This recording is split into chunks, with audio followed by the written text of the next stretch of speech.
Pers yang bebas adalah fondasi dari demokrasi. Pers berperan sebagai pengawas, memastikan mereka yang berkuasa bertanggung jawab dan menjaga transparansi. Tapi apa yang terjadi ketika mereka yang dipercaya dengan peran penting ini menjadi sasaran?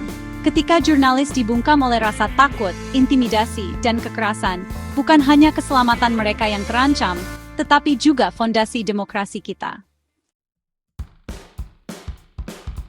Jurnalis memainkan peran penting dalam masyarakat yang sehat.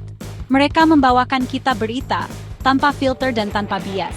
Mereka menyelidiki korupsi, mengungkap kesalahan, dan memberi suara kepada mereka yang tak terdengar. Pekerjaan mereka memberi informasi kepada warga negara dan memberdayakan mereka untuk membuat keputusan yang tepat. Ketika jurnalis diserang, itu adalah serangan terhadap hak kita untuk tahu, hak kita atas kebenaran. Di Indonesia, kekerasan terhadap jurnalis terjadi dalam berbagai bentuk.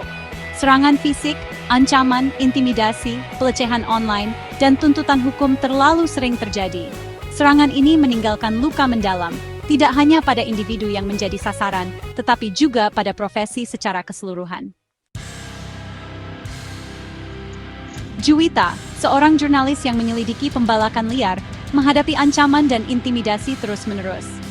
Mobilnya dirusak dan dia menerima ancaman pembunuhan memaksanya hidup dalam ketakutan. Francisca Christy Rosana, seorang reporter yang meliput isu-isu politik sensitif, menjadi sasaran kampanye hitam online yang kejam. Reputasinya tercemar oleh tuduhan palsu dan pesan-pesan kebencian. Ini hanya 2 contoh di antara banyak contoh lainnya. Efek mengerikan dari serangan semacam itu tidak dapat disangkal. Jurnalis yang mengkhawatirkan keselamatan mereka dan orang yang mereka cintai, mungkin melakukan sensor diri, menghindari pelaporan kritis, terutama tentang isu-isu sensitif. Keheningan ini menciptakan kekosongan, memungkinkan korupsi dan penyalahgunaan kekuasaan berkembang biak tanpa terkendali. Akar penyebab kekerasan ini kompleks. Budaya impunitas, di mana pelaku seringkali lolos dari jeratan hukum, mendorong serangan lebih lanjut. Perlindungan hukum yang lemah bagi jurnalis, ditambah dengan tekanan dari kepentingan yang kuat yang terancam oleh pekerjaan mereka, menciptakan iklim ketakutan dan kerentanan.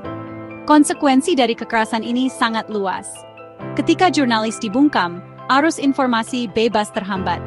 Publik kehilangan informasi penting, sehingga memudahkan mereka yang berkuasa untuk memanipulasi kebenaran dan mengikis nilai-nilai demokrasi.